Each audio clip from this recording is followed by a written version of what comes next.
Ilubong na ugma Sabado si Pope Francis sa St. Mary Major nga mo'y gitugon sa Santo Papa nga iyang lubnganan. Samtang Cardinal Luis Antonio Tagle lakip sa mga papabile kung gingong frontrunner sa mga posibleng mupuli isip Santo Papa.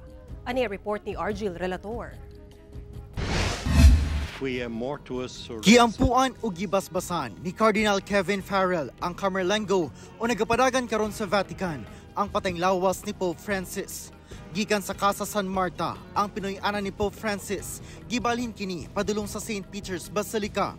Abli ang lungon niini sa tibuok prosesyon nga giapilan sa mga kardinal, lakip na si Cardinal Luis Antonio Tagle. Pag-abot sa St. Peter's Square, gisugat ang lungon ni Pope Francis ug palakpakan sa mga debotong Katoliko. Sa sulod sa Basilica, gihimo ang Liturgy of the Word. Gipasidunggan kini sa mga kardinal, una giablihan ang public viewing. Mipila ang daghang debotong Katoliko aron makita lamang ang mipanaw nga Santo Papa. Lakip dinhi ang pipila ka debotong Pilipino.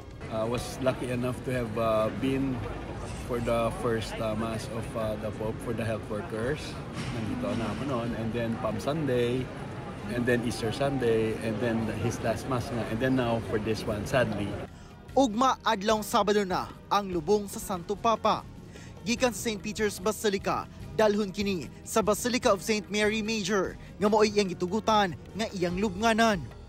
Kumpirmadong mutambong sa lubong ang pipila ka world leader o personalidad, sama nila US President Donald Trump, Ukrainian President Volodymyr Zelensky, French President Emmanuel Macron, Prince William sa United Kingdom, isip representante sa British Royal Family o President Bongbong Marcos.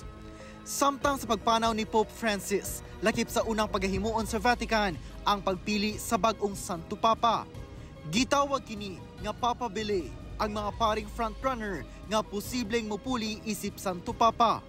Daghang nanggawas nga listahan sa mga papabili apan nagpabilin kining unofficial. Base sa report sa media outlets nga Reuters ug Agency France Press, lakip sa listahan si Luis Antonio Cardinal Tagle sa Pilipinas. Giila kini sa uban nga Asian Francis tungod sa pareho nilang pagtutok sa social justice.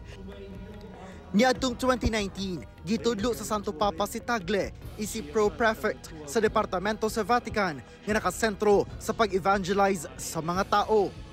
Ako si Argil Relator. 1 Mindanao.